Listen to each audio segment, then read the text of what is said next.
Hello, my name is Nikko Brady. I am the Governor Meyer's Deputy Chief of Staff. I cover climate, food systems, and land use planning. I'm pleased to be with you all this morning. We have a very exciting panel to get into, Food as Medicine in Delaware, a community engaged approach. So we will be speaking with experts in this field. They will be sharing from their perspectives, initiatives that their organizations have underway. And with that, we do have a full agenda here.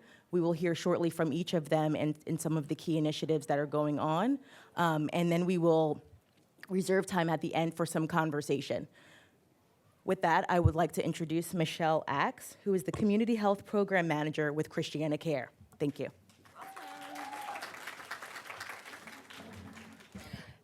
Thank you, Nikko, and thank you, ACCEL CTR, for the opportunity to be up here with some of my favorite Food as Medicine people.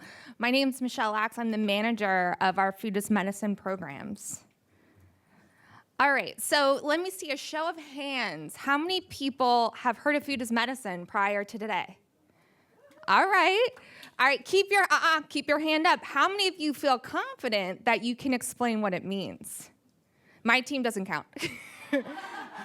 All right, so for the sake of this presentation, I'm going to use the American Heart Association definition for food as medicine.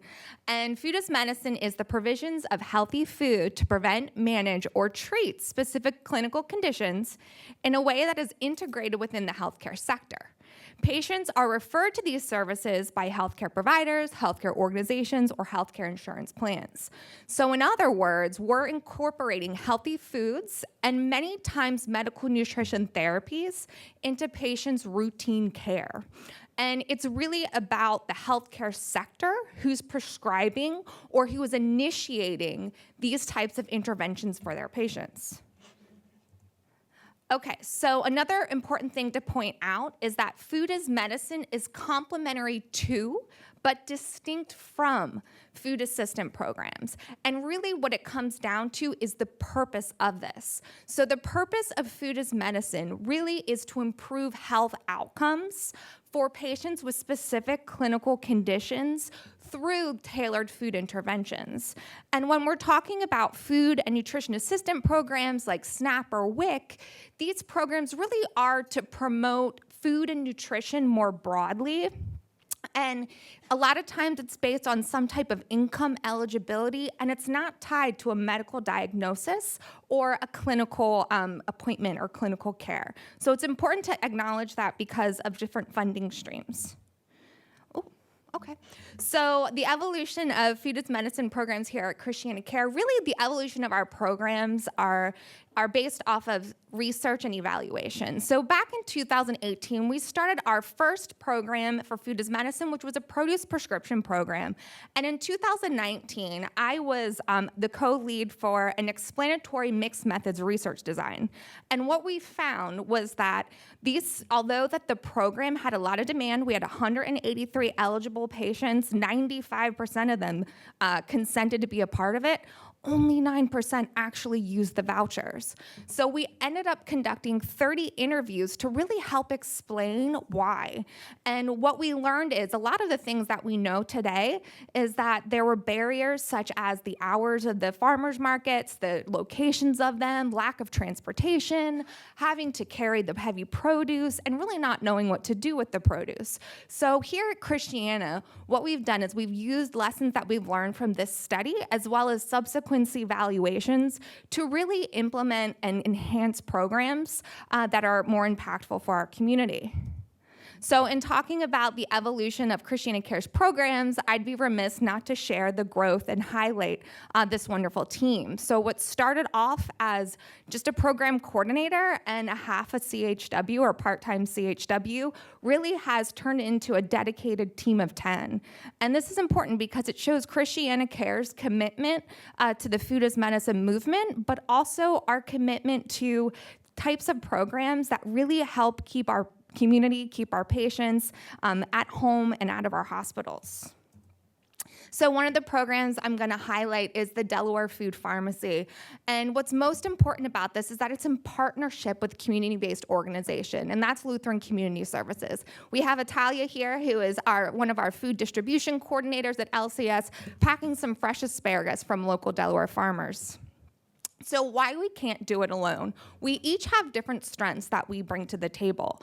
And, as the clinical sector, we provide the oversight, we identify the patients that are eligible and that would be, would benefit from these programs. We have the referral pathways, data infrastructures, research, evaluation. For DFF, we provide the funding, and hopefully we'll get to see the reimbursement. And then when we're talking about the communities, really it's the community-based organizations that bring the trust. We heard a lot of that earlier, how important trust is.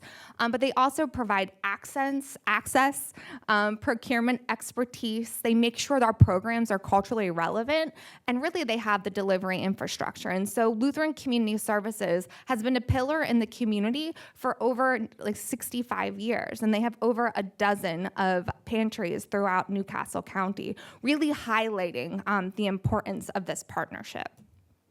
So the food pharmacy is based in the evidence. We use the dietary approaches to stopping hypertension for our medically tailored grocery program, which is a food as medicine approach.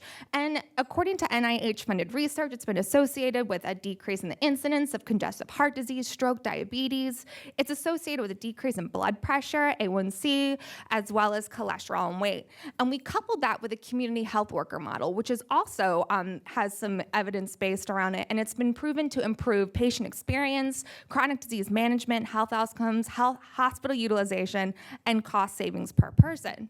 So specifically, the Food as Medicine program is a 6-month program. We offer wraparound services, both clinical and social needs. And not only do we prepare food for our patients, but also for the entire household. That's incredibly important. You see here is our patient choice menu using the dietary approaches to stopping hypertension food categories, as well as customized recipes that have been made with ingredients in our menu, and then an education pamphlet here that our CHWs use with our patients. Our CHWs are also ServSafe certified, and they go into the patients' homes and they conduct a kitchen assessment to provide patients with the cooking equipment necessary to prepare these meals. So we do track program reach. As of June, we have 383 patients enrolled, and we're continuing to track this. We do a satisfaction survey both at midpoint and at graduation to see how we're doing along the way.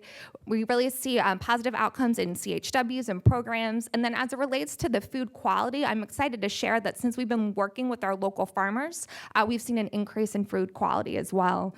We fed over nearly 1,000 community members. That includes the entire household.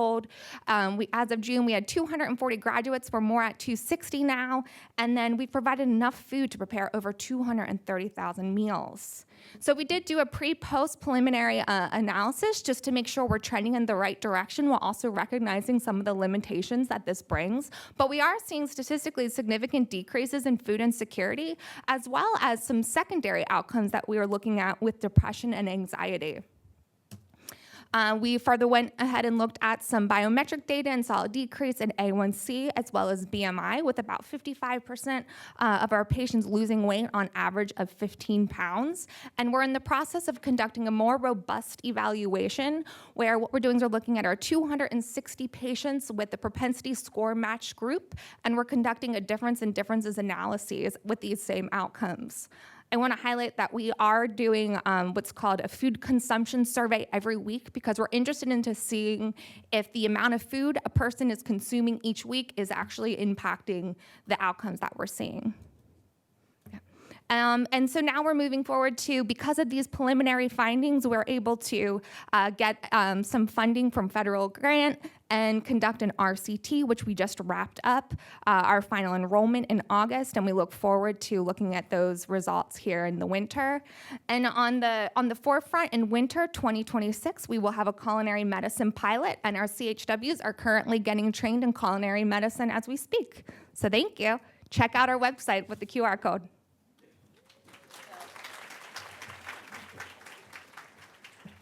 Thank you. We'll move this right along, and I just want to say this is a lot of information. There's a breadth of knowledge on this stage. We will be sure to share out slides and make sure contact information is shared so that we will be breezing through a bit of this to get to the conversation towards the end. With that, I'd like to go ahead and introduce the rest of our panel here. We have Dr. Allison Karpyn, who is the co-director for the Center for Research and Education in Social Policy at the University of Delaware. We have Dr. Alethea Miller, Maternal and Child Health Clinical Director with the Delaware Division of Medicaid and Medical Assistance. And we have Maggie Norris Bent, who is Chief Strategy Officer at Westside Family Healthcare. Next up, we will have Dr. Allison Karpyn. Thank you.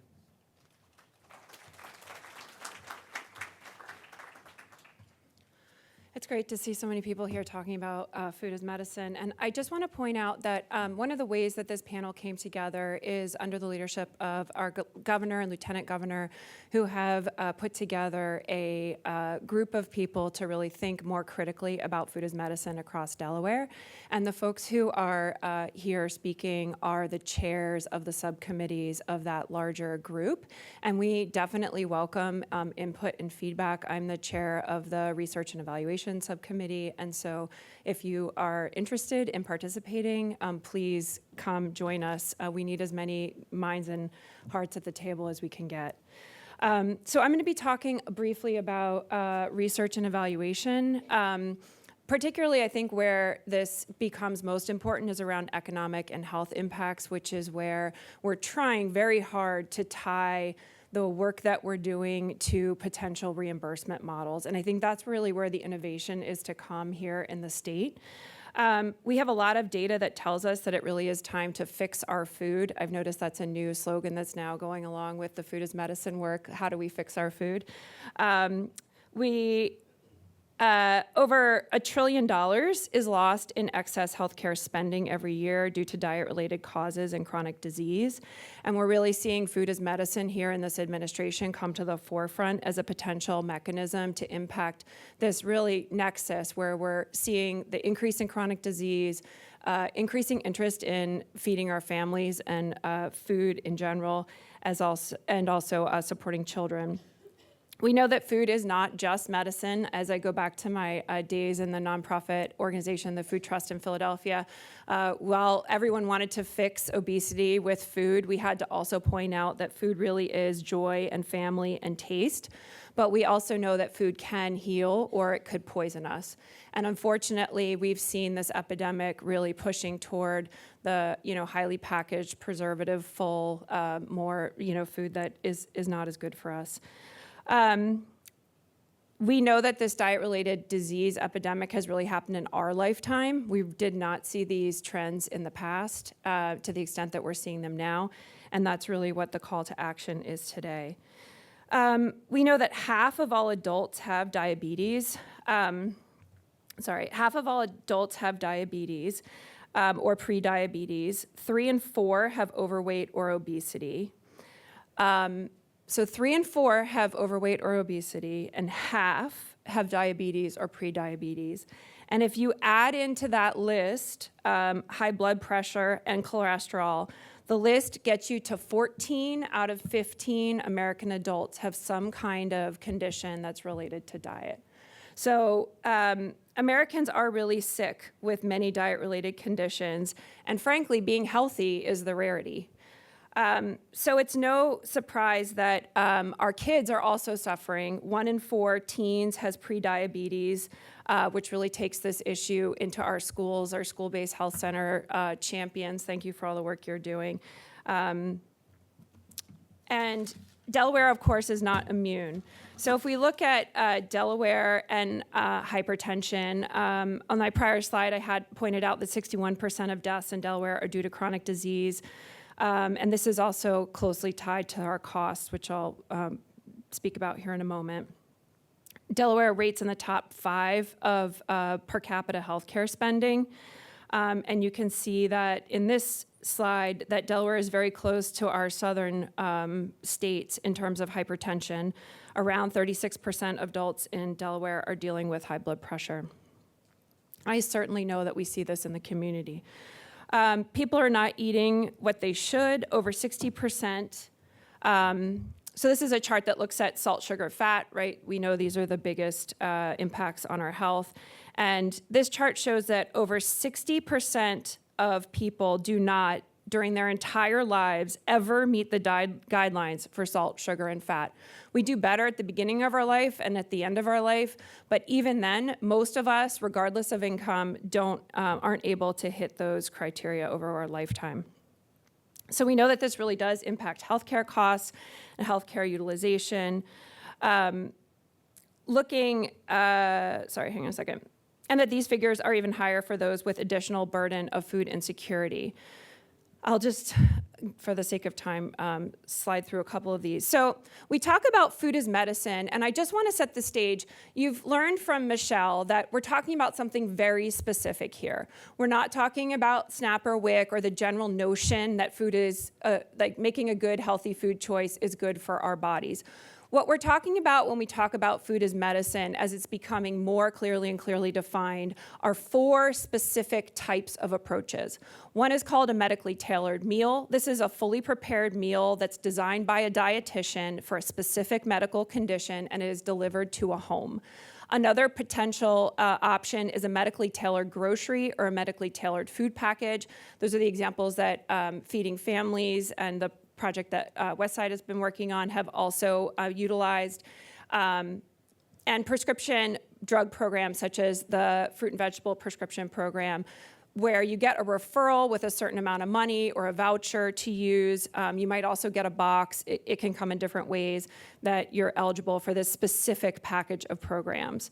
And nutrition education and counseling is also typically included, including we're seeing increasing amount of nutrition counseling where you're able to receive potentially reimbursement. And the reason why it's so important to understand these 4 key elements is because they're closely tied to our potential for sustainability and funding.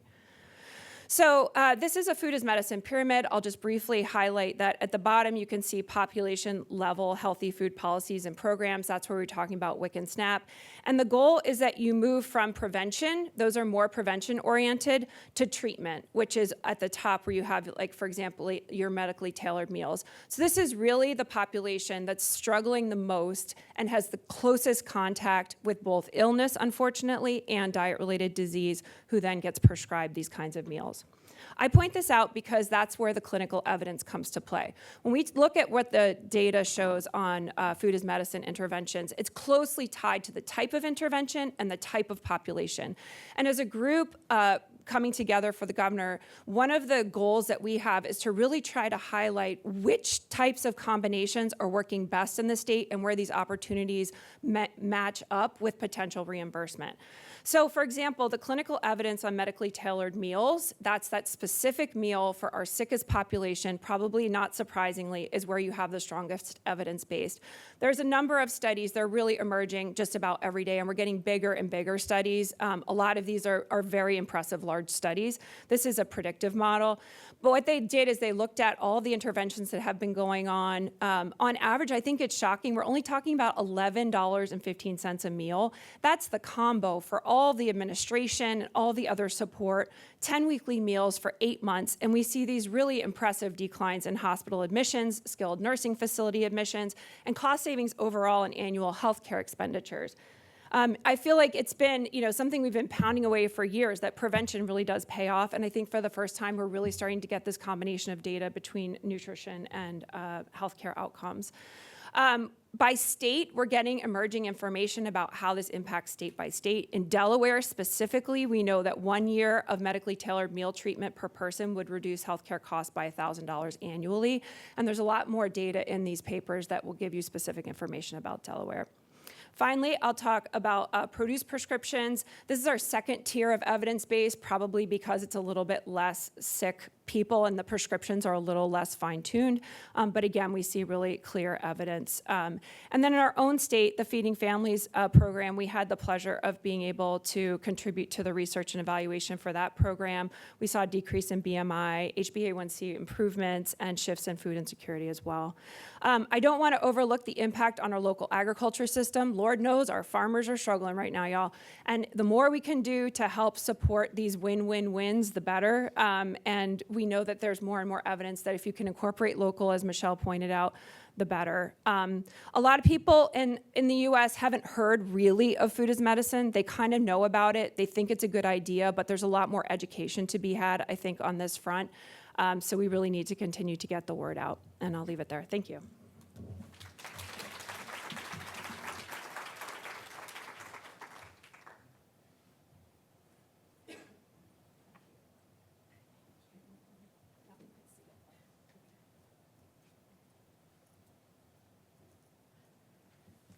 Hello, I am extremely excited about being here.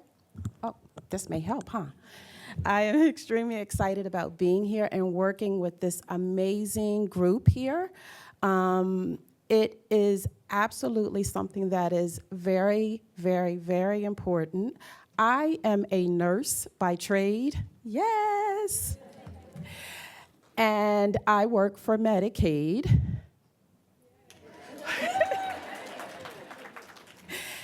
And one of the things, I am very fortunate. I have a diverse background.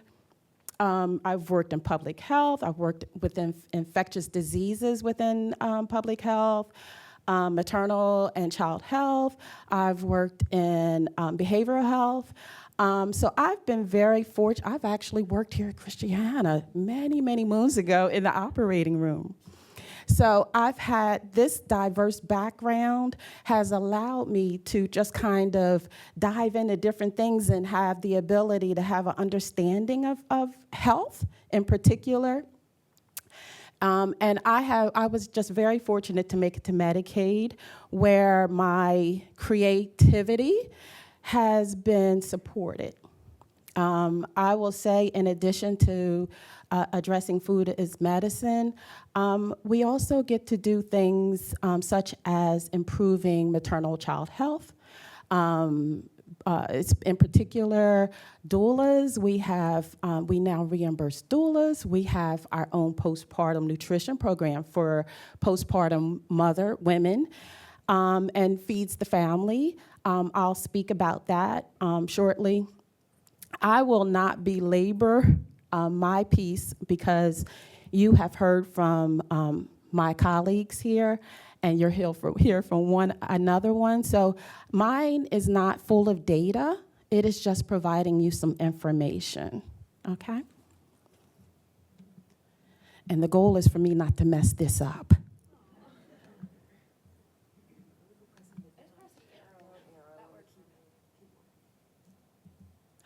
There we go. So just a basic definition, food as medicine is defined as a therapeutic intervention where food, nutrition are used to prevent, manage, or treat disease. Food as medicine can include utilizing that produce prescription, medically tailored meals, and nutrition counseling. And I will not go into detail about this because you heard from my colleague. But the core components are the medically tailored meals, the medically tailored groceries, produce prescription programs such as the vouchers and prescriptions, as well as nutrition education and counseling. Key, and this is one of the things I say about Delaware. Delaware is small, but we have all these different silos, right? And we're working hard now to try to eliminate these silos and be able to work together. So the important part is about inclusion and collaboration and understanding that this does not begin within the community, right? Food as medicine can begin within the hospital while our patients are still in the hospital. So that could include screening for food insecurity before our patient leaves the doors, right? Referral systems in healthcare settings, shared decision-making, making treatment plans. Also, incorporating patient feedback and cultural relevance into it. So partnerships with local food providers, incorporating that patient feedback through listening, community listening, right? That would also include conducting community assessments, developing a patient advisory board, just inviting patients and the community in general to co-design the program with the goals, setting up goals, including recipes, right? That's going to be key, right? Because folks don't want to eat what they don't like, right? And developing adequate evaluation tools. When we speak to cultural relevance, ensuring that we incorporate traditional or culturally preferred foods into that.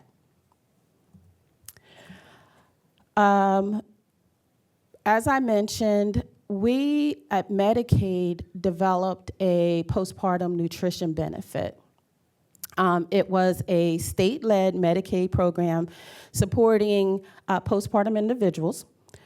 It provides nutritious meals, infant diapers, and wipes throughout a 12-week postpartum period. The goal is to catch the woman while she is in that prenatal period. So once she is discharged from the hospital, we are now able to dispense those meals to her and her family.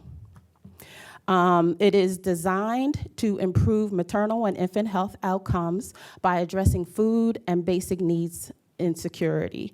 It is available to all Medicaid enrolled members during pregnancy and postpartum.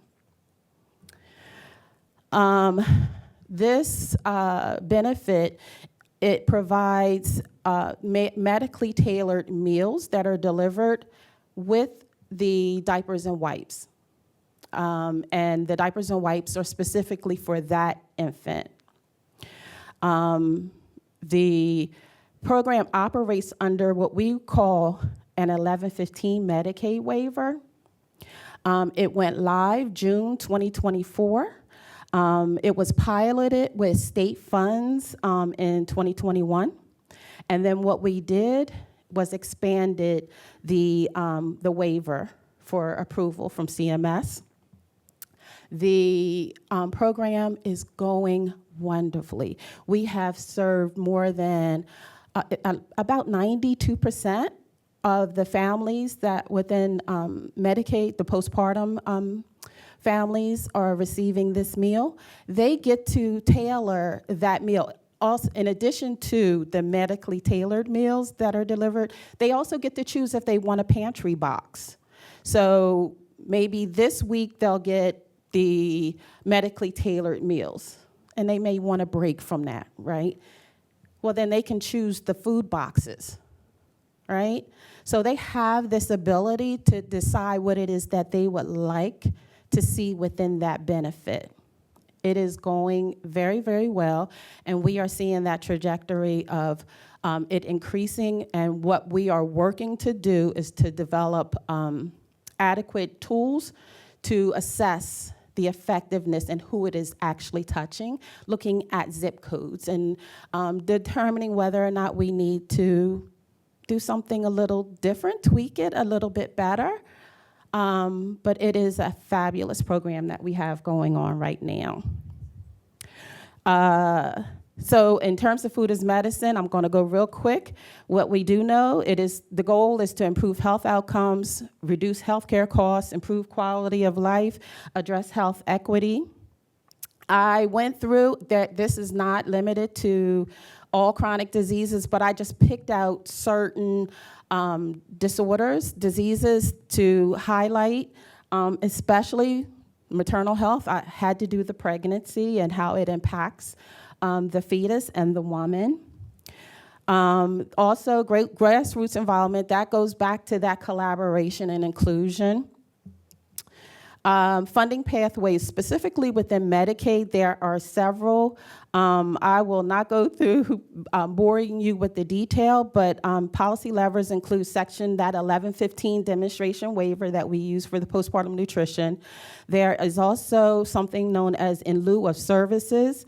And then there is the home and community-based services. There are several states that are doing food as medicine. California has a program, Massachusetts, West Virginia has one that does not specifically utilize Medicaid. They use a lot of funding from partners, community partners, and businesses. Challenge and barriers, money, reimbursement issues.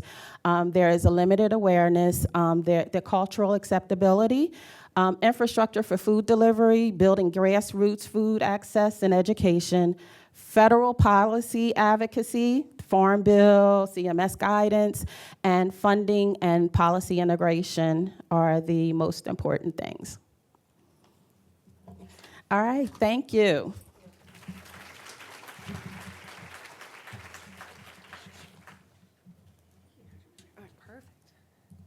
There you go. All right. I am going to be very short and brief because we want to have about 15 minutes for discussion, right, team? Okay.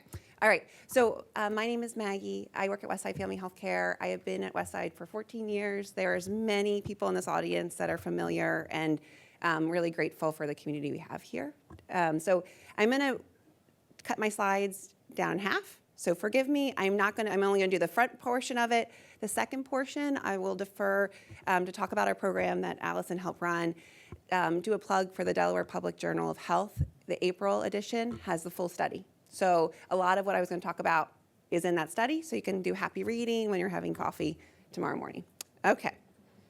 So I wanted to talk a little bit about Westside in case you're not familiar with us. So we're a federally qualified health center here in Delaware. We are the largest health center in Delaware, serving about 23,000 patients. We are accredited by the Joint Commission. We have a vision to achieve health equity for all.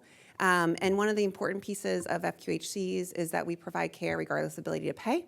And we provide comprehensive care, primary medical, dental, behavioral health, and social services, all under one roof and one system. This is a variety of kind of data points on who we serve. Biggest takeaway is we serve a very diverse population. 4 in 10 of our patients are best served in a language other than English. 47% of our patients receive insurance through Medicaid. Dr. Miller's point about the 1115 waiver and the maternal meal program has been huge. Anecdotally, our patients respond. We deliver in partnership with Christiana about 600 babies a year. We care for 1,200 prenatal patients annually, and that program has been critical the last couple of years in helping them through the first couple months of delivery. So I want to talk a little bit about our Feeding Families program, which is our Food as Medicine program. It's that kind of prescription produce model that Dr. Karpyn talked about. And I'll go to the high level, and then we'll take some time for questions. I did want to kind of do a little bit of history lesson, because I think it's really important to always know where we've been to help us continue where we're going. Community health centers have been around since the 1960s. It's a model that was kind of arm in arm with when Medicaid came to fruition in the 60s. And one of the early founders of the community health center movement was Dr. Jack Geiger and Dr. Hatch. And they worked with Tufts University, talk about an academic and hospital partnership with the community, and built the first community health center down in Mississippi. And he was known, I think it's really important because it helps ground who we are. He received some federal money, and he used that money to address the needs of the community, as we're talking about here. And that was a little bit novel at the time. And he shares a story about how he used some federal dollars to give produce vouchers for the local, kind of the food pharmacy model, but the local grocery store. And at that time, the federal government kind of weighed in and was like, what are you doing with this money? Why are you giving it to the grocery store? And he was quoted kind of saying that the last time I looked at my textbooks, the most specific therapy for malnutrition was food. Right, and so like really kind of going to the source, and I think that that's something that has grounded us as the work that we do, but definitely in community health centers for the last 60 years. I want to talk a little bit, here's the Delaware Journal for Public Health, so please take a look at the April edition. You can learn all about the stats and the data and the information. At the high level, we delivered a 52-week program, so an entire year program that delivered fresh foods to the door of our patients. We identified 50 patients that had uncontrolled hypertension, uncontrolled diabetes, and or obese. And we delivered that food to their doors every week We also paired that with monthly nutrition counseling from our dietitian at Westside and a community health worker team that checked in with them at least 2 to 3 times a month. They received fresh produce, eggs, bread delivered to the door, and it was enough to feed the entire household. That was a really important piece of this model. We know that our patients are food insecure, not just themselves, but their entire house.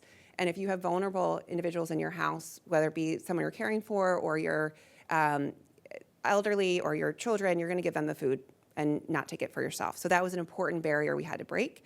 We also wanted to look down at how do they cook their meals? And a lot of our patients don't have a working stove or don't have a room that they're renting.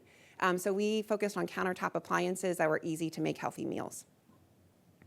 We launched this program in 2020. We received 2 rounds of funding by Highmark Blueprints. So you may be familiar with Highmark Blueprints. They funded an investment of $330,000 to run this entire program that covered the cost of our dietitian, the food for the entire family for a year, the household appliances, community health worker. So on average, that's about $3,300 a year for a full year-long program and support that's needed. So when you think of it in that way, it's actually quite a good investment, but that sticker shock can get in our way sometimes. We looked at engaging a multidisciplinary team, and we partnered, in this case, with Hungry Harvest, which is out of Baltimore. They're a produce seconds group that looks to take the seconds that are not as pretty, but very healthy produce that don't make it to the grocery store shelves and redistribute them. So they deliver the food, which made it a little easier for our team to manage. We had different eligibility, and then I'm going to go into the data, but I'm looking at the time, and we only have like 15 minutes, and I really want to make sure we have time for questions. This is kind of goes over the food insecurity. It was really important that they screened positive for food insecurity. They were located, in this case, had to be Newcastle County because of restrictions in Hungry Harvest distribution models. And then a willingness to participate in surveys and engage in the work that needed to be done. So a lot of data. I'm going to breeze through these, but you can see this data. All of this is in that wonderful report that Allison and her team did.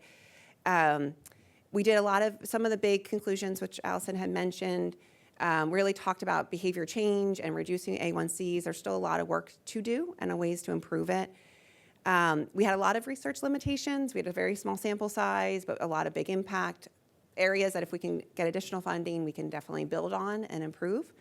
And I think that that's really what's needed is to expand the investment in this community-based research that we've talked about all morning, which is a really important piece. Looking at FQHCs and other primary care practices to deliver this model in a trusted way is really important on the ground. And then additional training like culinary medicine can really kind of build out larger tentacles and start to kind of bring up the knowledge of the importance of food in building kind of healthier outcomes. All right, that's it for me. There you go. Sorry, thank you guys.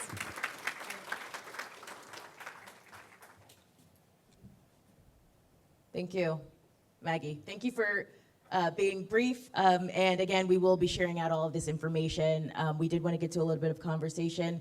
We were delayed in starting back, so I'm going to steal that 5 minutes back on the end of our 10 minutes that we have left, if that's fine.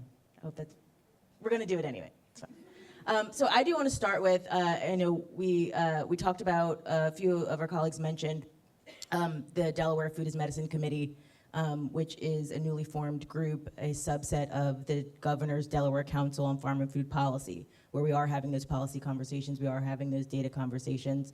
For the group, what is the significance of, and I'll say it, Maggie mentioned the foundation and sort of the history of food as medicine and grounding the work. What is the significance of convening and participating, being chairs as part of the Food as Medicine Committee for the state of Delaware? What's the significance of convening that sort of group to carry this work forward? I'll jump in and then we can share too. I think one of the importance is elevating it to a statewide level. A lot of times in Delaware, we're a small state of neighbors and we do amazing things in our silos. We talk about this a lot, kind of in our lanes with the partners that are close by.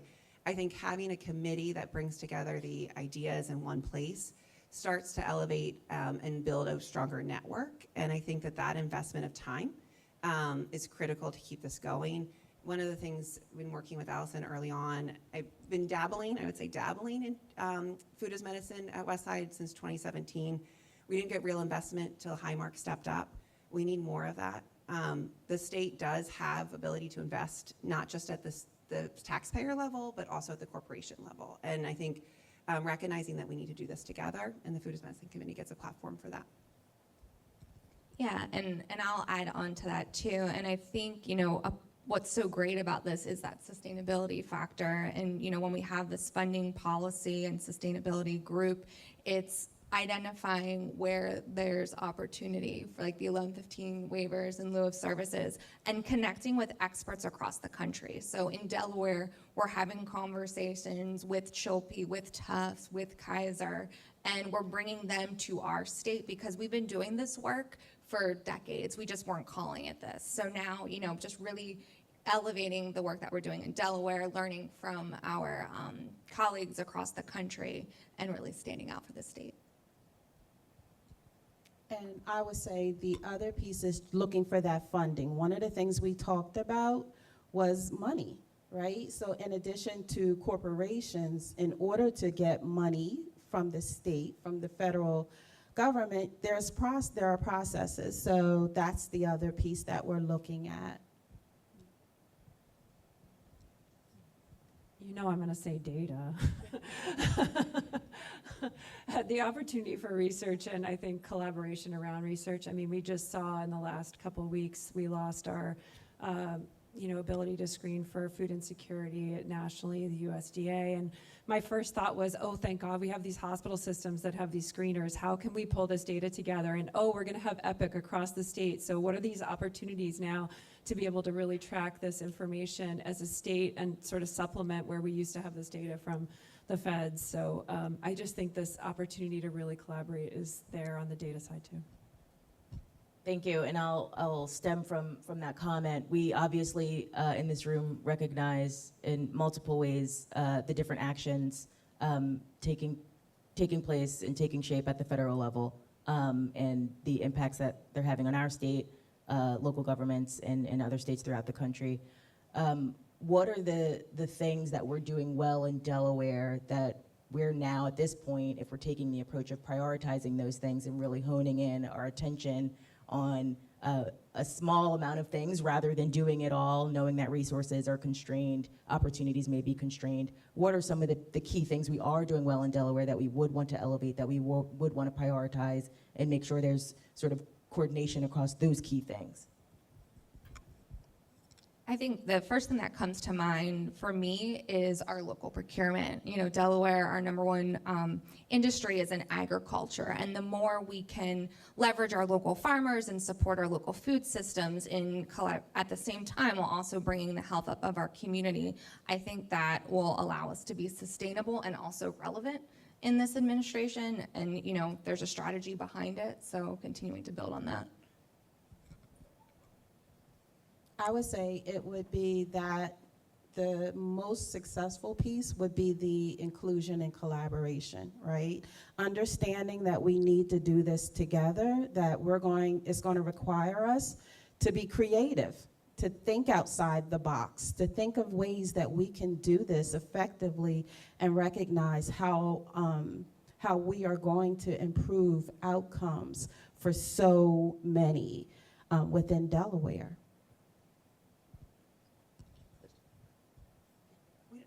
You can go to the next question if you want to. Sure. Yeah, Go. No. Okay. There's lots of questions. We have lots of questions that we pre-planned. I will ask one more, and then we'd like to open up to the audience as well for conversation and perspectives from you as well. So we know, we talked a little bit about food as medicine is sort of sprouting up throughout the country in different ways. We noted a couple of states that are doing this work, and the recognition and acknowledgement from the federal administration as well. With that, right now, it is certainly a bipartisan or a nonpartisan initiative, which is fantastic. That's where we should be. We appreciate that. But with that, knowing that food as medicine may look differently in different states, what are some of the concerns we have about that, and some of the things we're very keen to in Delaware to make sure the conversation doesn't steer away from the core mission?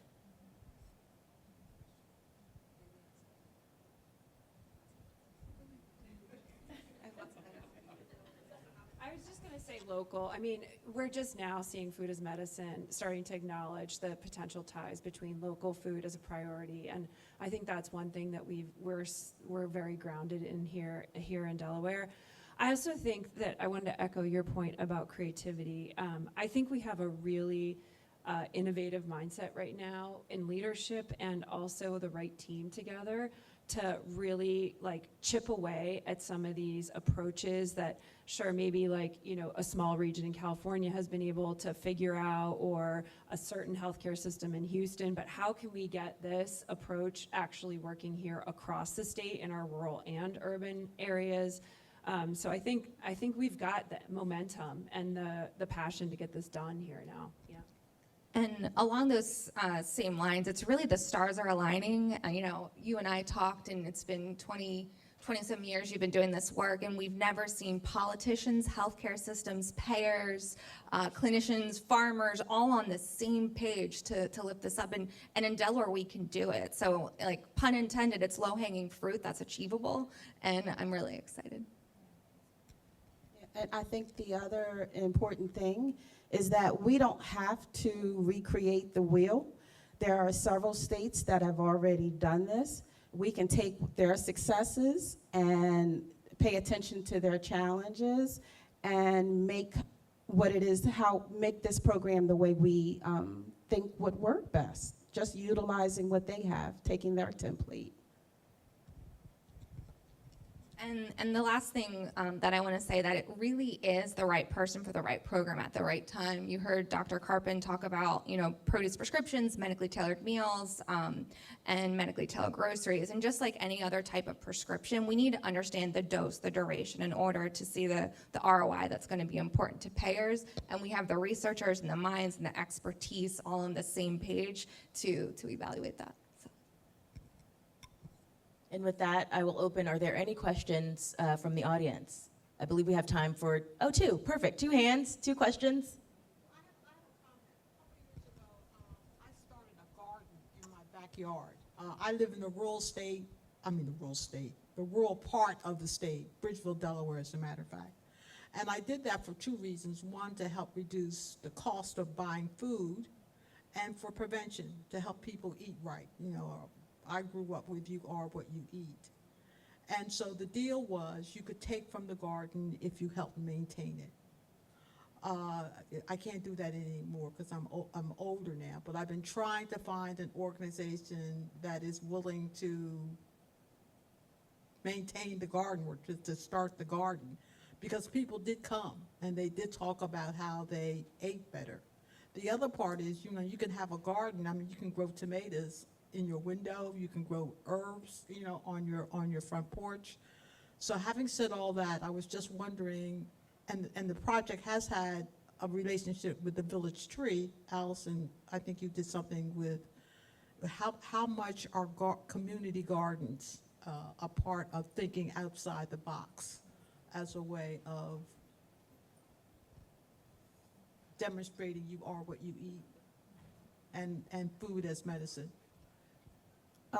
One of the states, West Virginia, actually part of the education is pulling individuals from the community and helping them start their own garden, right, to grow vegetables and fruits.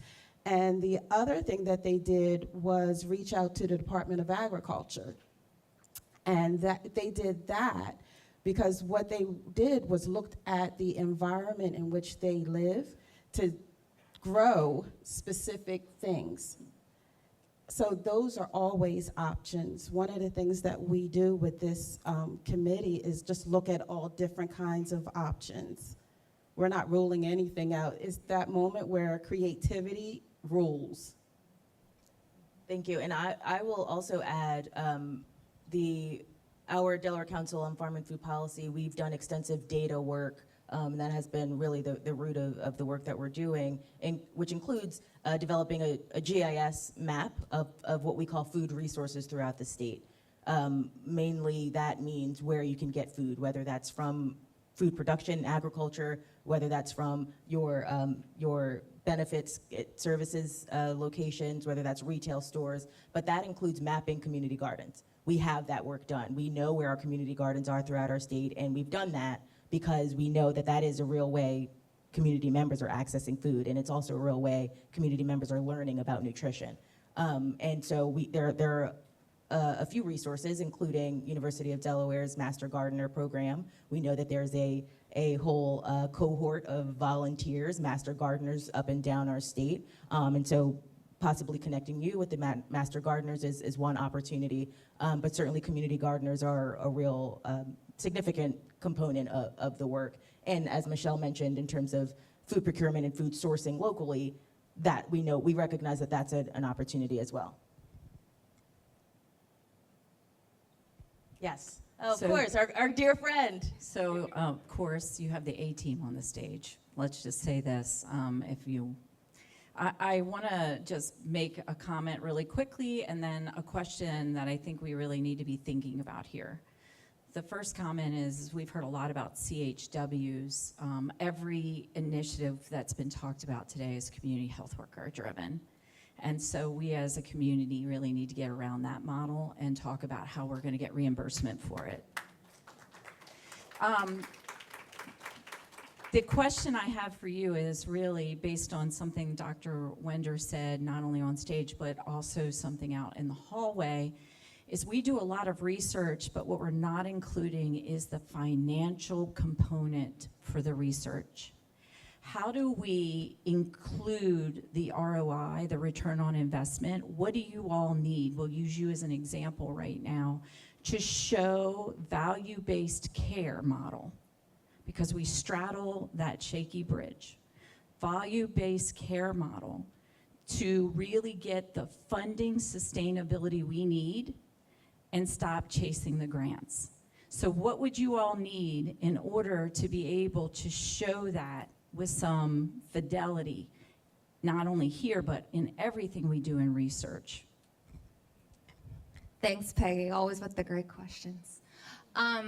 My mind, at least here, I'll speak for ChristianaCare, is that we're really fortunate. We have a phenomenal population health team, and really you need to get those leaders buy-in. So when you have those ears, and at Christiana, we have Dr. Rose Kokosa, who is a huge proponent of all of our programs, and she meets with us and makes sure that we are collecting data and are aligned with those contracts and what they see as valuable as it relates to return on investment. And then, of course, having embedded research departments to help with those analyses is obviously important as well. But I do recognize that those resources aren't available to every institution. So I think that's part of the Food is Medicine committee, is that we can bring the knowledge to the group and figure out how that can serve the state and the community at large. I'll just say, so we've been talking a lot about one of the studies that was done in Delaware, and John Oladuaro is here, and he was actually the lead author on the study, and we haven't really given him the credit he deserves. He's a doctoral student at the University of Delaware, and I'll just say that, there's been times when the University of Delaware has also sort of been under scrutiny for, cost, and it's these kinds of things that make the University of Delaware also good for Delaware, because we are working behind the scenes to do this kind of work. And I think that there's sort of three elements. One is access to the data. Are we collecting it? Do we have the expertise up front to be able to design a study so that as everybody's off and running, it makes sense in the end? Two is trust. We have a lot of conversations in the state about sharing data and using data and data integration, and we still talk a lot. And I have seen less, frankly, in terms of the actual outputs of those conversations. And I think it's really based in trust. And then third, I think, is the expertise. So do we have the expertise and the funding for that expertise to be able to make these kinds of discussions have concrete data behind them? I would say part of the reason for Medicaid being brought in on this particular committee was to support and look at ways utilizing those policy levers to look at funding, right? So that is, this committee, it wasn't happenstance. Everyone was pulled in for a particular reason. I'm actually pinch hitting for my division director, who is the chair of that particular committee that looks at the funding piece. And I just want to address the comment that you made about the community health workers. Legislation has already been signed, and Medicaid is in the process of working to begin reimbursing, Medicaid reimbursement for community health workers. I actually lead that. So we're working on that now. I'm just going to add one thing to Peggy's comment about value-based care and how do you connect these dots. I think that one of the important pieces is we need a willingness from payers to upfront this investment to say, we believe, it seems very simple, but we believe that you guys can do it with the right research partners in hand. Westside's example, Allison and I have been working together for 8 years on trying to put something together, and we had this kind of investment that essentially fell out of the sky. We applied for it, of course, but Highmark was like, we believe that you guys can do this, let's see it, right? And we were able to engage UD. Prior to that, we were just kind of hobbling along because we didn't have the money up front to make it work. I do think that in a value-based payment, when you're looking at hypertension, which is extremely costly, when you're looking at diabetes, if we can focus some of the efforts like we did at Westside on those two populations, there's also around and how do you incorporate other measures, and part of that is really important, but we need the payers to recognize that, not just the value on the other side, right? Okay, we've improved Maggie's, A1C, but let's get the investment you need first. Let's see the improvement, and then we can have an additional payment after that. I think that we need a little bit of that. So not just Medicaid investing, but commercial payers need to really invest and believe that providers really can do this work and give us the resources, not just the pennies to do it. With that, I'd like to thank you for your questions. We have overstayed our welcome. I'd like to thank our panelists and thank you all for listening. Thank you again.